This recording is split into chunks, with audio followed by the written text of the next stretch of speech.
नमस्कार, मैं हूं आदित्य शेखर और आप देख रहे हैं द न्यूज़ टाइम। आज हम बात करने जा रहे हैं बीजेपी और जेडीयू के गठबंधन से अलग होने के बारे में। तो बने रहिए हमारे साथ, विस्तार से बताएंगे बिहार की सियासत के बारे में, क्योंकि जिस तरीके से लोकसभा चुनाव से पहले जेडीयू ने बीजेपी से अपना पल्ला झाड़ के आरजेडी के साथ गठबंधन किया है, उसके बाद से नीतीश कुमार के सुर ही नहीं बदले हैं, बल्कि वो जिस सक्रियता के साथ बीजेपी को 2024 में शिकस्त देने के लिए एड़ी चोटी एक कर रहे हैं, उसके क्या परिणाम होंगे। तो चलिए हम बताते हैं आपको बिहार में किस तरीके के नतीजे रहेंगे। फिलहाल जिस तरीके की सक्रियता नीतीश कुमार व्यक्तिगत रूप से दिखा रहे हैं, उससे कहीं ना कहीं ये तो साफ संकेत जा ही रहा है कि बीजेपी के जितने भी विरोधी दल हैं उसे एकजुट करने में नीतीश कुमार सक्रिय हो चुके हैं। बीजेपी फिलहाल बिहार में अपनी जमीन तलाशने में जुटी हुई है। नीतीश कुमार का बीजेपी को यूं छोड़कर जाना ये साफ संकेत दिखाता है कि कहीं ना कहीं नीतीश कुमार अपनी भविष्य की राजनीति को टटोल रहे हैं और उनके मन में भी प्रधानमंत्री बनने का लड्डू फूट रहा है।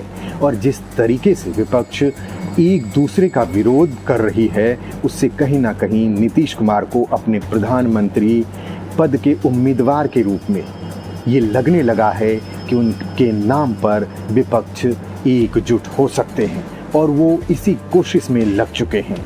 वो जहां विपक्ष पार्टी के बड़े बड़े नेताओं और पार्टी अध्यक्ष से मुलाकात कर रहे हैं, तो वहीं बीजेपी के चाणक्य कहे जाने वाले अमित शाह बिहार के दौरे पर 23 सितंबर को आने वाले हैं और वो सीमांचल का दौरा कर रहे हैं, जो ये साफ संकेत देता है कहीं ना कहीं जो यूपीए का और आरजेडी का गढ़ माना जाता है सीमांचल, जहां मुस्लिम मतदाताओं की संख्या बड़ी तादाद में है और वो निर्णायक भूमिका में है, और वहां का दौरा अमित शाह का कहीं ना कहीं बीजेपी हिंदू और मुस्लिम की राजनीति करने के लिए अपनी जमीन टटोल रही है।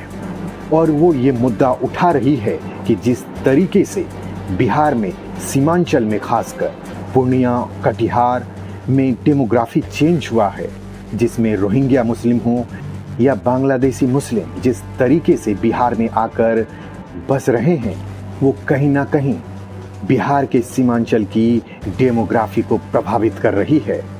सीमांचल की अगर बात करें तो किशनगंज, कटिहार, अररिया, पूर्णिया, ये 4 जिले हैं जहां तेजी से मुस्लिम आबादी बढ़ रही है।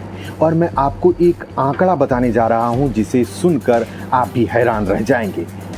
अररिया और किशनगंज में जिस तरीके से तेजी से जनसंख्या मुस्लिमों की बढ़ रही है, वो दुनिया में सबसे तेजी से बढ़ने वाली आबादी है।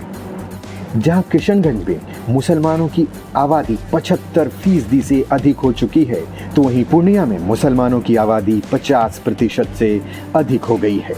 अररिया और कटिहार में भी मुसलमानों की संख्या लगातार बढ़ रही है। केंद्रीय गृह मंत्री अमित शाह का ये पहला दौरा है जो 2 दिनों तक जारी रहेगा, जिसमें वो बीजेपी के कार्यकर्ता और संगठन से जुड़े लोगों से मुलाकात करेंगे और लोकसभा चुनाव की रणनीति पर विस्तार पूर्वक चर्चा करेंगे और बीजेपी की जीत की रणनीति के लिए क्या अहम कदम उठाए जा सकते हैं, उस पर भी राय मशवरा करेंगे। जहां बिहार में सत्ता परिवर्तन के बाद भारतीय जनता पार्टी राज्य में अकेले पड़ गई है, एनडीए से अलग हटते ही मुख्यमंत्री नीतीश कुमार ने दिल्ली रण शुरू कर दिया है।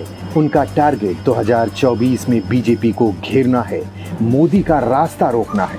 इसके लिए वो जी जान से जुटे हैं, विपक्षी नेताओं से मुलाकात कर रहे हैं, उन्हें मनाने की कोशिश कर रहे हैं, विपक्षी नेताओं से मिलकर 2024 की रणनीति बना रहे हैं।